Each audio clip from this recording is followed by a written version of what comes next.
Eu sou a professora Ana Clamas e nós teremos agora a nossa quarta aula de Sociologia Geral. Nesta aula, nós vamos estudar a Sociologia de Max Weber, outro clássico da Sociologia e das Ciências Sociais. E o grande tema de Max Weber dentro da sociedade moderna capitalista, porque o objeto de estudo continua o mesmo, é a racionalidade.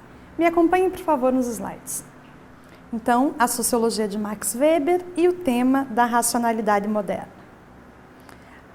A perspectiva weberiana de análise e interpretação da sociedade moderna, ela passa, portanto, pelo estudo da racionalização. Vamos estudar também a organização da sociedade em torno da racionalização técnico-burocrática. Burocracia é um outro tema da obra de Weber. E vamos estudar a importância e a dimensão do indivíduo na compreensão das relações sociais e dos fenômenos sociais modernos. Vejam, nós estudamos, ao longo das nossas 3 primeiras aulas, perspectivas sociológicas diferentes de análise da sociedade moderna. O objeto é o mesmo, a sociedade moderna capitalista. Comte preocupado com a questão da ordem, da evolução da sociedade e do estabelecimento de uma ciência capaz de contribuir com esse desenvolvimento. Durkheim, preocupado com o funcionamento da sociedade de uma maneira geral, como funciona a sociedade, quais são as suas leis, quais são as suas regras, o que mantém a sociedade coesa.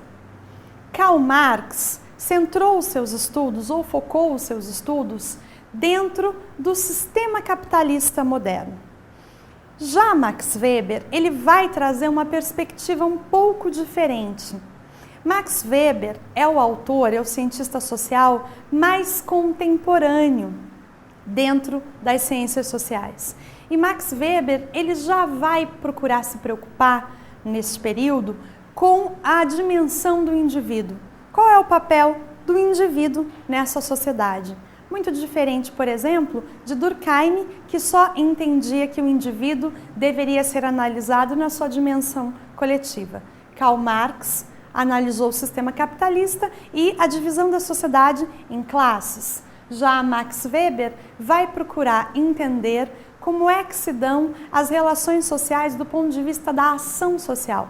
Qual é o sentido que o indivíduo confere às ações sociais?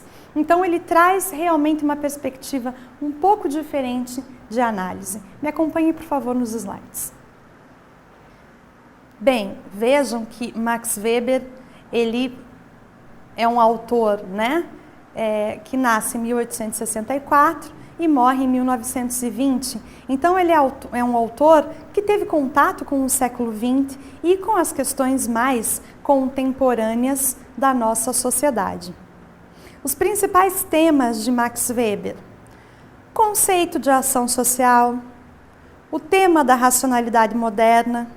Max Weber também faz uma análise própria do capitalismo e a questão da burocracia no interior da sociedade moderna. No que diz respeito ao método e ao objeto, Weber também, de alguma forma, revoluciona a sociologia.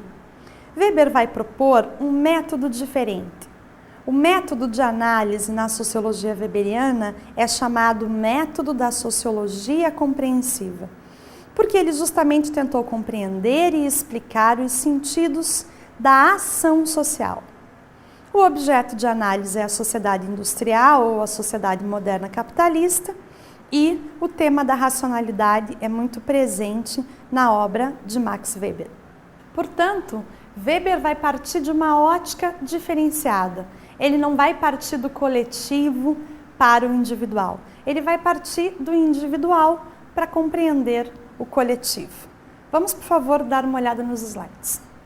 Para Weber, a sociedade, ela constitui-se em uma teia social de interações entre indivíduos. Olha a importância do indivíduo aí na obra de Max Weber. O papel da sociologia seria, portanto, buscar compreender essas interações por meio da compreensão da ação social. Observe que Max Weber entende que quem compõe a sociedade são os indivíduos e as ações que eles travam entre si. Essas ações ou essas relações sociais vão dar origem a toda a teia social que nós vivemos e conhecemos. Portanto, para Weber, entender o porquê dessas ações, qual é o sentido dessas ações, que forma esse todo coletivo, é extremamente importante para a gente poder compreender como é que funciona a sociedade como um todo. Então, as ações sociais, elas são impregnadas de sentido e significado que vão formar uma teia de relações sociais que, por sua vez, vão formar a sociedade como um todo. Para Weber, a sociedade moderna capitalista é caracterizada pelo desenvolvimento do processo de racionalização da ação humana. Bem, o grande tema de Weber, de fato, é a racionalidade. Assim como Karl Marx olha para a sociedade e enxerga nela uma grande contradição, Max Weber olha para a sociedade e enxerga nela um grande processo de racionalização, tanto dos indivíduos quanto das instituições. A gente vai observar que no âmbito das instituições, a racionalização pode ser vista, identificada pelo processo da burocracia. Nós já vamos chegar lá. Agora, no âmbito dos indivíduos, Weber vai dizer que a racionalidade moderna, científica, tecnológica, né? Nós estamos em plena era da razão, do desenvolvimento científico, tecnológico, ela vai de alguma forma influenciar todos os indivíduos. É como se a maior parte das nossas ações fossem mediadas por uma racionalidade. E essa racionalidade é uma racionalidade instrumental. Não vamos entender a racionalidade como algo só de usar o bom senso ou de buscar a ciência para resolver as questões. Não. A racionalidade moderna capitalista é uma racionalidade instrumental. Ela é um instrumento para que os indivíduos atinjam determinados fins. Ela é o instrumento mediador. Claro, sempre sob a perspectiva do lucro. É mais ou menos assim. Imaginem por que você está fazendo esse curso? Por que você buscou uma pós-graduação? Por que os indivíduos buscam estudar, buscam fazer um idioma diferente, não é? O que está por trás dessa ação? Dificilmente a gente vai encontrar respostas, elas existem, mas de uma maneira geral elas não são muito comuns. Eu estou estudando ou eu estou fazendo uma faculdade, uma pós-graduação, um idioma diferente, simplesmente porque eu quero sofisticar as minhas faculdades mentais e intelectuais. Né? Dificilmente a gente encontra esse tipo de resposta. O que está orientando essa minha ação? Qual é o sentido que orienta essa minha ação na busca por qualificação pessoal? Portanto, o que media as relações e as ações dos indivíduos na sociedade é a racionalidade instrumental. Me acompanhe novamente no slide, veja. Para Weber, a sociedade moderna capitalista é caracterizada pelo desenvolvimento do processo de racionalização da ação humana.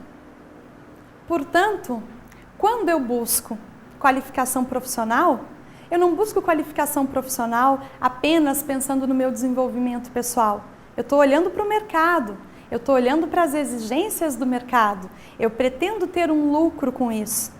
Eu espero que o meu curso de graduação, de pós-graduação, me confira um papel e um status social, né, uma boa colocação no mercado e assim por diante. Então, para Weber, a racionalidade é o assunto, ou é o tema central do seu estudo, porque ele acredita, ele enxerga esse traço significativo na sociedade moderna, tanto no âmbito individual quanto no âmbito das instituições.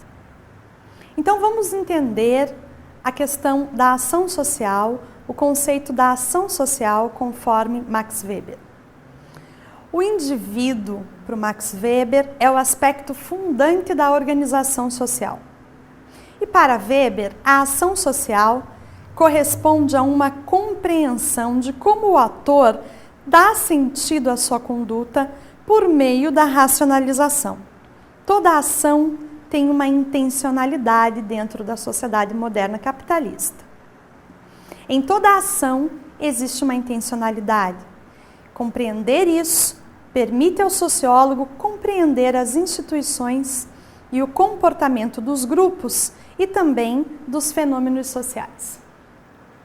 Então, a ação dos indivíduos, a maneira como as organizações estão estabelecidas, a maneira como os indivíduos se relacionam uns com os outros, os aspectos sociopolíticos e econômicos de uma sociedade podem ser compreendidos, segundo Max Weber, quando nós procuramos entender qual é o sentido que orienta a ação dos indivíduos. E para Weber, os sentidos que orientam a ação dos indivíduos são sempre mediados por uma intencionalidade, por uma racionalidade. Não significa que nós sejamos o tempo todo frios e calculistas, mas de uma maneira geral, o indivíduo moderno, ele é um pouco também reflexo do desenvolvimento científico, do desenvolvimento tecnológico e cada vez mais, segundo Max Weber, nós somos reféns dessa racionalidade técnica e científica que nos faz potencializar, por exemplo, atitudes racionais em detrimento das nossas subjetividades. Não é verdade? Cada vez o mercado de trabalho exige mais objetividade, exige que eu conheça muito mais questões, exige que eu seja 3 vezes mais eficiente. Para isso eu preciso buscar cada vez mais qualificação e assim por diante. Então o indivíduo está o tempo todo tentando se adequar a essas transformações, muitas delas exigências que vêm do mundo da tecnologia, da ciência, que o mercado de trabalho também incorpora. E nesse aspecto o indivíduo tende a diminuir a dimensão da sua subjetividade e a potencializar a dimensão da racionalidade técnica e instrumental. Então, os sentidos da ação social. Para Weber, toda ação social deve ser compreendida pela sua contextualização. É sempre orientada pela e para a ação do outro. Então, o exemplo que eu acabei de dar. Por que eu faço uma faculdade? Por que eu faço um curso de pós? Por que eu busco qualificação profissional? Porque eu estou sendo orientada a partir daquilo que eu enxergo na minha sociedade, no meu contexto atual de mercado de trabalho, de políticas de desenvolvimento e assim por diante. Então, a ação social, ela é sempre um pouco resultado também daquilo que a sociedade, contextualiza e exige dos indivíduos, ao mesmo tempo que os indivíduos têm também uma capacidade de transformar essas exigências sociais. Weber também desenvolveu uma tipologia da ação social. E Weber determinou pelo menos 4 tipos básicos de ação social que os indivíduos costumam travar entre si. Primeiro, a ação racional com relação a determinados fins. Vejam, o exemplo que eu dei, quando o empreendedor resolve fazer algum tipo de investimento para melhorar o seu negócio, o que ele está fazendo? Ele está buscando agir racionalmente, olhando e objetivando aquele fim a que ele se pretende, ao qual ele se pretende, não é verdade? E isso em todas as instâncias. Weber entende que esse tipo de ação relacionada a determinados fins é um traço característico da sociedade moderna capitalista. Voltemos ao slide. A ação racional com relação a determinados valores. Aqui nós entramos no campo dos valores, no campo da educação, inclusive ética e moral. Vejam, o indivíduo, e nós temos muito isso, nós agimos muito em relação aos nossos valores e em relação àquilo que concebemos da vida como certo, como errado. Então Weber também vai identificar esse traço da ação social dentro da sociedade, né? O indivíduo age sim de maneira racional, pretendendo objetivar determinados fins, mas o indivíduo também age e muito em relação a toda a sua estrutura de valores que ele vai agregando e construindo ao longo da sua vida, e nesse caso, né, nesse sentido, o papel das instituições sociais é fundamental. A ação afetiva e também a ação tradicional são outros dois tipos de ação que Weber identificou na sociedade.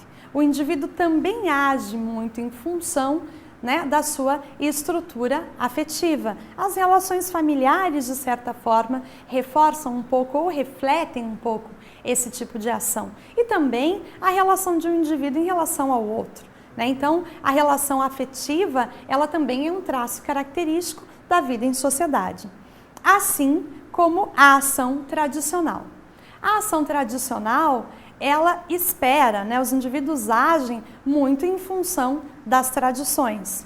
Então, eu respeito pai e mãe, porque isso é uma tradição, nós aprendemos dessa forma dentro da nossa cultura. Eu respeito os mais velhos e assim por diante. Há também uma estrutura de ação tradicional que também orienta as atitudes e as ações dos indivíduos no interior da sociedade. Portanto, voltemos aos slides, eu tenho uma ação racional com relação a determinados fins. Os indivíduos também agem de maneira a atender determinada estrutura de valores. Os indivíduos também agem de forma afetiva e o peso da tradição também é um elemento importante para compreender o funcionamento de uma sociedade. Bem, e a racionalidade? Entramos então no grande tema de Max Weber. Como é que se define racionalidade? Para Weber, a racionalidade é um elemento fundante da ordem social moderna. Somos racionais, a racionalidade permeia as relações sociais e a instituição das organizações modernas, públicas e privadas. Nós já vamos entender isso. A racionalidade, para Weber, está ligada à intencionalidade, à atribuição de sentidos às ações. As ações na sociedade moderna são, então, mediadas pela presença da racionalidade. Para Weber, assim como eu já tinha explicado, vamos só reforçar, a racionalidade moderna é revestida pela lógica da técnica e da ciência. O império da técnica e da ciência modernas gerou uma diminuição dos espaços de subjetividade e sua substituição pela ideia de objetividade e organização burocrática. Vamos entender um pouco isso. Quando vocês forem pesquisar a obra de Max Weber, vocês vão encontrar um termo ou um conceito que é o desencantamento do mundo. O desencantamento do mundo significa isso que nós acabamos de ler. Vejam, o mundo moderno, por conta do desenvolvimento, vamos contextualizar um pouco, né, do paradigma científico, desenvolvimento material, desenvolvimento tecnológico, ele deixou pouco espaço para o desenvolvimento e para a expressão da subjetividade humana. Pouco espaço e pouco tempo, não é verdade? Temos pouco tempo para contemplar, não é? Temos que trabalhar, temos que buscar capacitação profissional, temos que ser cada vez mais objetivos. Isso, para Weber, significa um desencantamento do mundo. Para Weber, a era moderna, que é uma era racional, científica, tecnológica, ela diminuiu os espaços de subjetividade, os espaços de crença religiosa, não é? Até, inclusive, é muito fácil de ver isso. Nos meios de comunicação, sempre há uma matéria ou outra sobre alguma tentativa de tentar comprovar uma crença, ou quando ocorre algum fato considerado, né, extraordinário pelos indivíduos, mas é um milagre ou não é? E aí chama o cientista para ver se tem como comprovar aquilo cientificamente, se não foi charlatanismo e assim por diante. Então, Weber entende que o indivíduo moderno, ele se tornou refém da racionalidade técnica e científica. E, portanto, sobra a ele pouco espaço para o desenvolvimento das suas subjetividades. Isso, agora, nos estudos contemporâneos, essa leitura de Weber, ela nos ajuda, por exemplo, a analisar esse rol de doenças psicossomáticas, doenças oriundas do mundo do trabalho, doenças oriundas do estresse provocado pelo mundo do trabalho, né? Não aquele estresse positivo que faz com que o indivíduo reaja às situações, mas aquele estresse em que o indivíduo é levado a uma situação de doença porque o seu ritmo de vida, a sua qualidade de vida o levou àquela situação. Então, o indivíduo ele tem se objetivado tanto, né? Ele é exigido cada vez mais nessa esfera da objetivação e da racionalidade que ele tende mesmo a adoecer nos seus espaços de subjetividade e, né, nos seus espaços do sentimento, da religiosidade, das crenças e assim por diante.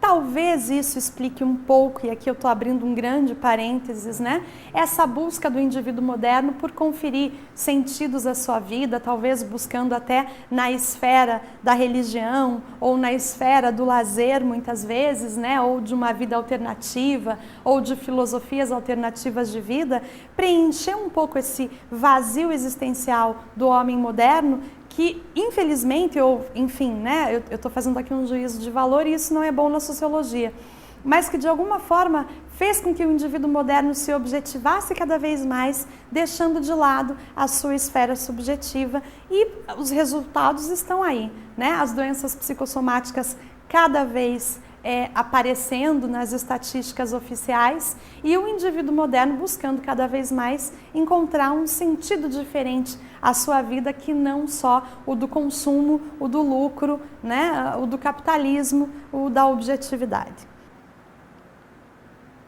Bem, a burocracia. Eu dizia a vocês há pouco que a racionalidade ela permeia as instituições, o estabelecimento das instituições e também os indivíduos. Bom, na esfera individual, nós vimos que os indivíduos tendem a adoecer nos seus espaços de subjetividade. E na esfera das instituições sociais, como é que a gente consegue enxergar a racionalidade atuando ali? Através da burocracia. A burocracia das instituições modernas é, para Weber, a própria expressão prática e concreta da racionalidade na esfera prática, ou seja, a burocracia é o exemplo da racionalidade moderna dentro das instituições. E as instituições, elas são permeadas pela racionalidade tanto na esfera pública quanto na esfera privada. Como isso? De que maneira? Na medida em que elas burocratizam as suas atividades. Vamos imaginar o seguinte, vamos pensar numa grande empresa. Então eu tenho uma grande empresa, ela produz em larga escala. Seria racional que eu deixasse uma única pessoa responsável por todos os setores dessa empresa? Desde o setor da produção, passando pelo setor de pessoal, departamento de marketing, departamento de vendas e assim por diante? Então, dentro das instituições a gente enxerga o quê? A burocracia através da departamentalização de seus quadros, de suas atividades. Para quê? Para que ela possa atingir os seus fins, que ao final sempre diz respeito à ideia de lucro. Então, esse processo de departamentalização e de organização das atividades pelas instituições sociais, tanto públicas quanto privadas, por meio da burocratização, foi uma maneira racional das instituições modernas de gerenciarem os seus interesses no interior da sociedade. Me acompanhe, por favor, nos slides. Bom, o que é uma organização burocrática? Conforme Max Weber, as instituições, e aí são todo tipo de instituição, as empresas, as instituições políticas, econômicas e assim por diante, organizam-se burocraticamente no sentido de buscarem alcançar determinados objetivos. Então, numa empresa, por exemplo, os diferentes departamentos, no Estado, como uma instituição política, os diferentes setores, as diferentes secretarias, os ministérios e assim por diante, porque o Estado também não teria condições de administrar a sociedade se concentrasse, não é, todas as suas atividades num único órgão. Então ele se descentraliza e se desconcentra nas suas atividades para poder atender a população e administrar a sociedade. E essa burocratização, ela é colocada e organizada pelas instituições porque elas buscam sempre alcançar determinados objetivos. Olha a racionalidade instrumental aí ao nível das instituições. Bom, as organizações burocráticas, elas são muito características, ou a gente consegue identificar nelas a ideia de uma padronização de processos, né? Grandes empresas fazem muito isso.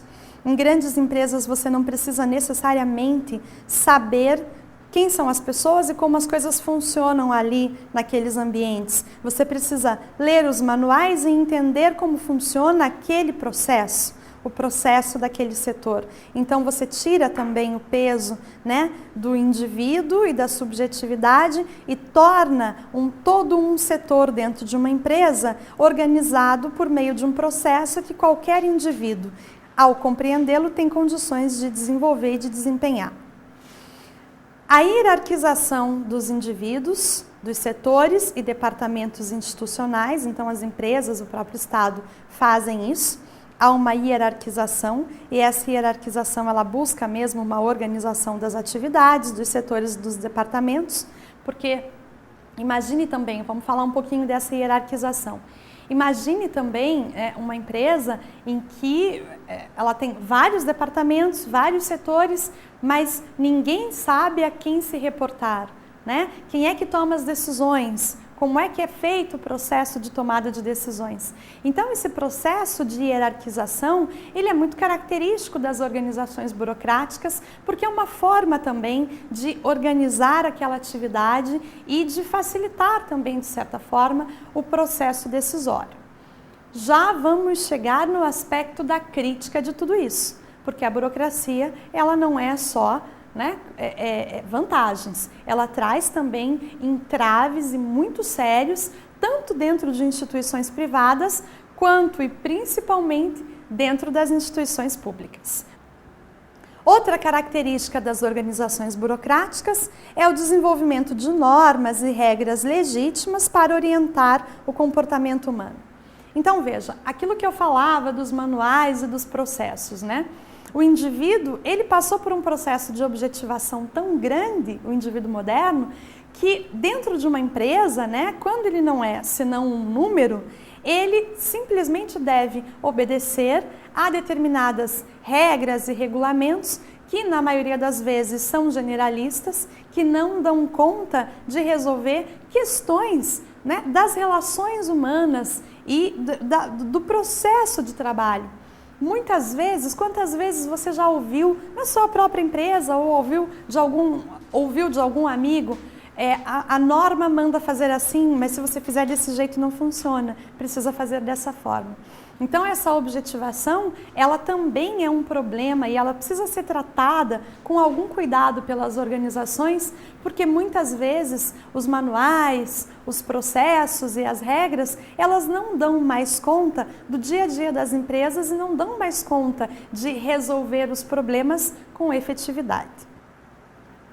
Mais características da burocracia no interior das instituições. Bom, a burocracia rege o princípio das áreas de jurisdição fixas e oficiais e seus regulamentos, manuais e processos no interior das organizações. Então, uma organização burocrática, ela é também facilmente identificada pelas suas regras, manuais, leis e processos.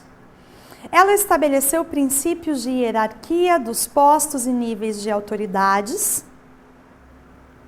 A administração burocrática das instituições, ela traz uma necessidade de treinamento de pessoal, né? Então é por isso que as empresas investem tanto em treinamento, isso faz parte de uma estrutura burocrática de organização das instituições.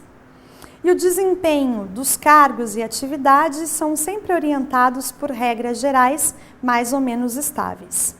Bem, é importante, né? Nós já vamos entrar na dimensão crítica disso, é importante que as organizações sempre olhem para essas regras, para esses processos, para esses manuais, de uma maneira crítica, né? E de uma maneira dinâmica, porque muitas vezes, como eu acabei de dizer, eles deixam de atender a determinadas demandas dentro do ambiente de trabalho. A maior parte dos problemas dentro das empresas é um problema de comunicação, e você sabe disso. E esse problema de comunicação ele é complicado, porque muitas vezes a regra manda fazer de um jeito, alguém fez de outro, ou achou que não funcionava, ou muitas vezes tentou seguir a regra e lá no final, no processo e na prática, aquilo não funcionou. Então, a leitura de Weber é muito estudado dentro da área, né, de ciências sociais aplicadas, principalmente no curso de administração, porque Weber, com todo esse estudo a respeito da burocracia, ele nos mostra, de certa forma, que a burocracia, embora constitua uma forma racional de organização das atividades dentro das empresas e dentro das instituições, ainda assim precisa ser olhada com bastante calma e precisa ser sempre repensada, porque muitas vezes as regras deixam de atender às necessidades, né, daquele processo, daquela empresa, daquele ambiente. Bem, chegamos então à crítica, né, ao aspecto crítico que Weber faz da burocracia no interior das instituições modernas. Primeiro, a ineficácia das instituições. E nesse sentido, eu acho que o melhor exemplo, né, para falar da ineficiência, ineficácia, enfim, é falar das instituições públicas. Vamos falar então um pouco do Estado. O crescimento do Estado e a complexidade dos problemas que ele tem que enfrentar, conforme Weber, coloca sérios entraves ao oferecimento dos serviços prestados, o que em última instância fere direitos. Vamos pensar no SUS? Quando um cidadão precisa de atendimento médico e eventualmente não tem um plano de saúde privado, ele vai ao SUS.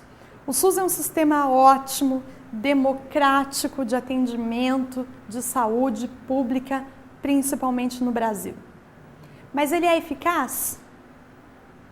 Quando o cidadão precisa de um atendimento de emergência, quando o cidadão precisa fazer um exame, quando ele precisa de um acompanhamento, ele é atendido com eficiência e eficácia?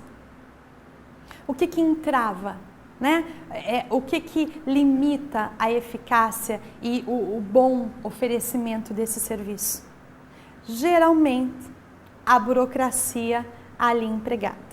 Podem observar, todo o setor público, de alguma forma, ele está impregnado de entraves burocráticos e, no fim, quem é que sai lesado? O cidadão. E é nesse sentido, quando o cidadão não é atendido nas suas demandas mais básicas, conforme o que manda a lei, a regra, a Constituição, o Estado, ao burocratizar os seus serviços e as suas atividades, em última instância, fere direitos. Bem, outra questão importante da obra de Weber é a tipologia da dominação. E aqui a gente vai falar um pouco das instituições privadas.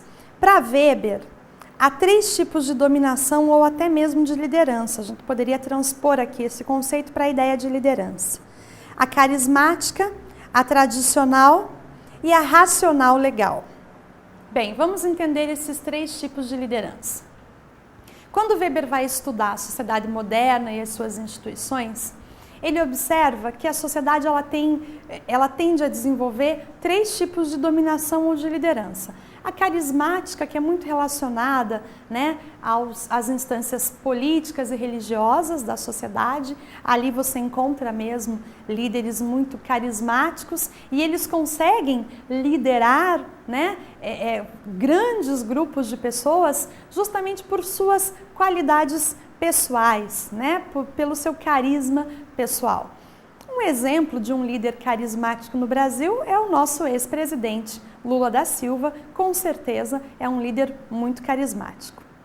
Mas há também a dominação ou a liderança tradicional. A liderança tradicional, ela vem um pouco dessa estrutura de família, dessa estrutura patriarcalista que nós vivemos. Eu obedeço ao pai, eu obedeço à mãe, eu obedeço ao professor, eu obedeço ao chefe, porque sempre foi assim. Porque essa é a tradição na qual eu fui criado. Hoje, isso está em discussão, não é? O professor está na frente de uma sala de aula e, embora ele seja a autoridade ali naquele momento, ele tem que buscar estabelecer uma relação de troca e de respeito para que ele consiga alcançar o aluno nas suas demandas e nas suas necessidades.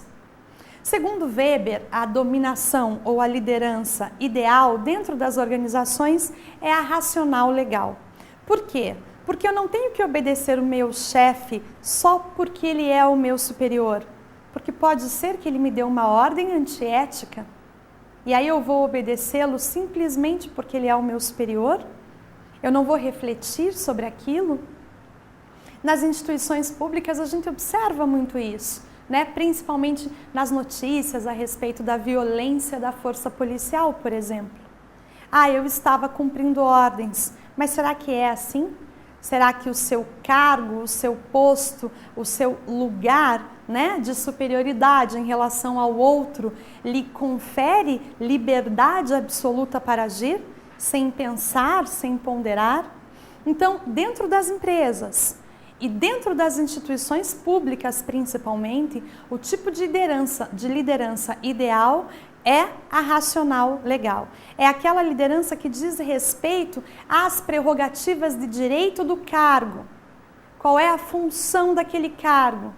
O que a regra diz? Se eu fugir à regra, eu estarei abusando da minha autoridade?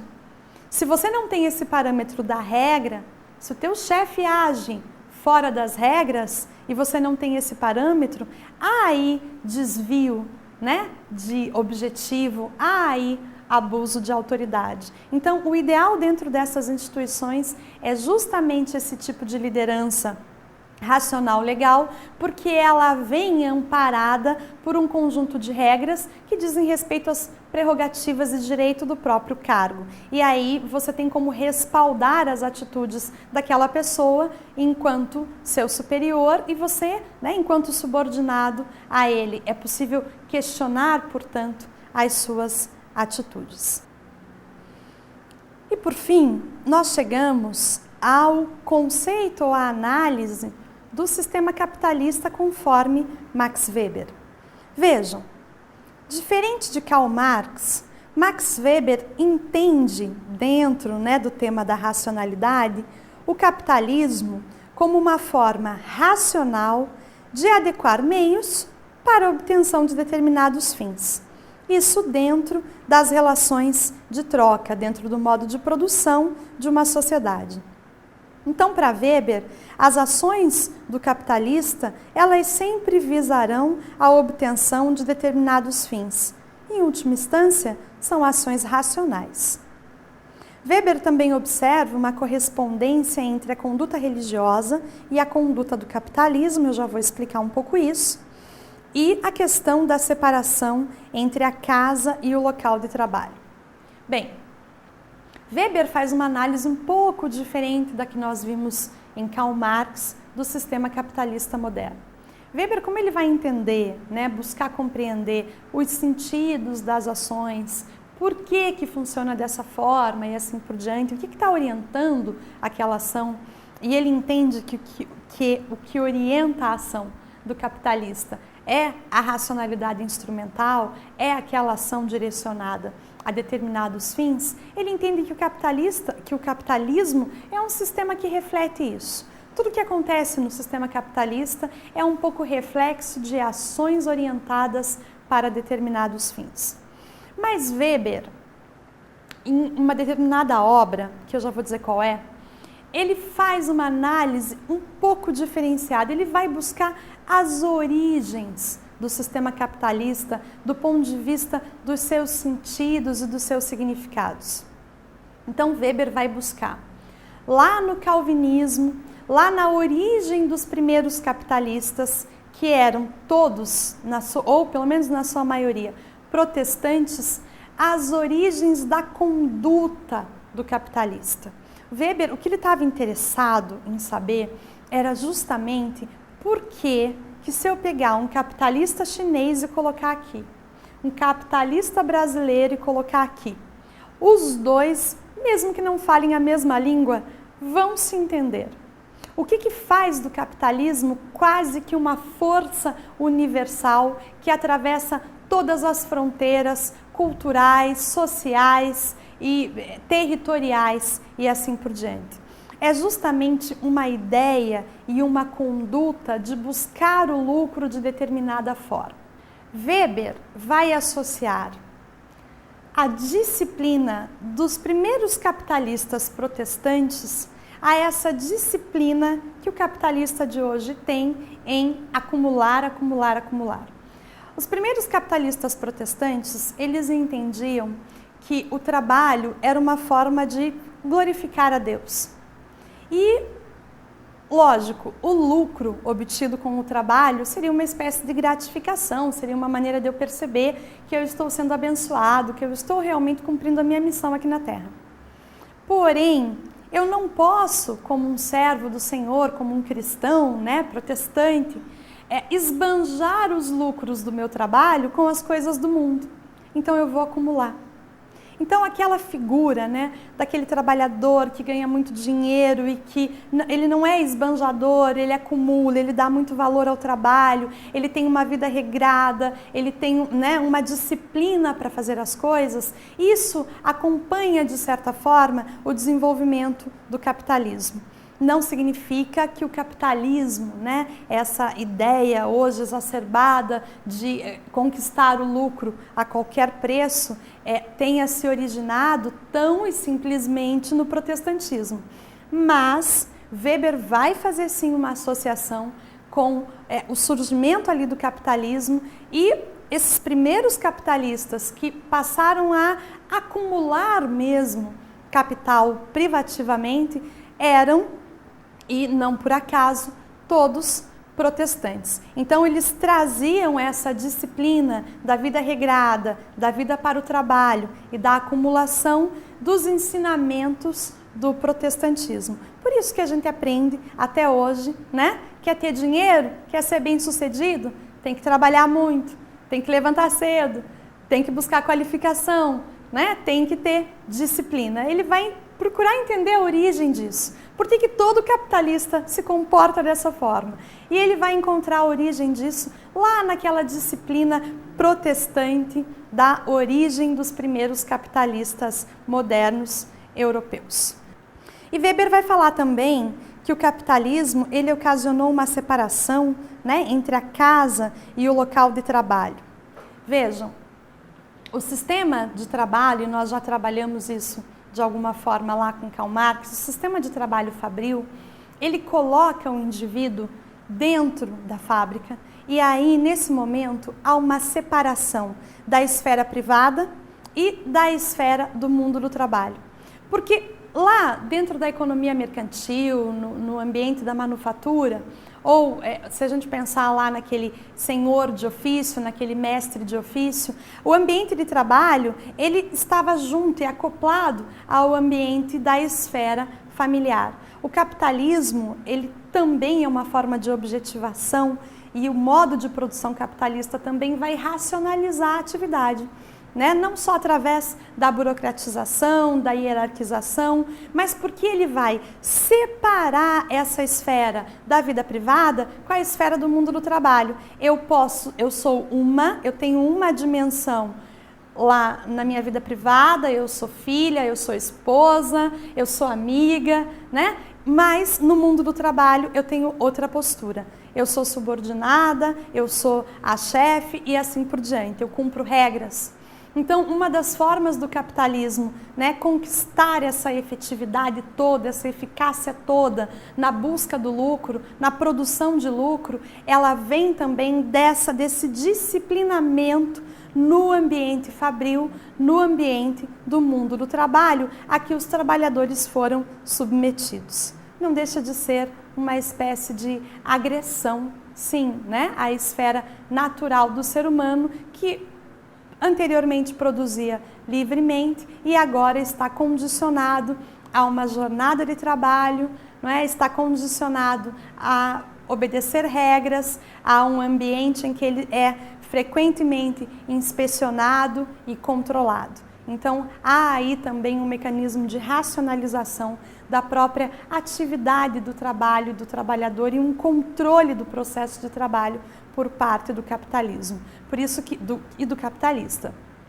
Por isso que Weber entende que a racionalidade também adentrou ao sistema capitalista no interior da sociedade moderna. Bom, eu deixei alguns slides de síntese para vocês, né, em que a gente repassa de novo os conceitos aqui da obra de Weber, a questão da racionalização, da burocracia,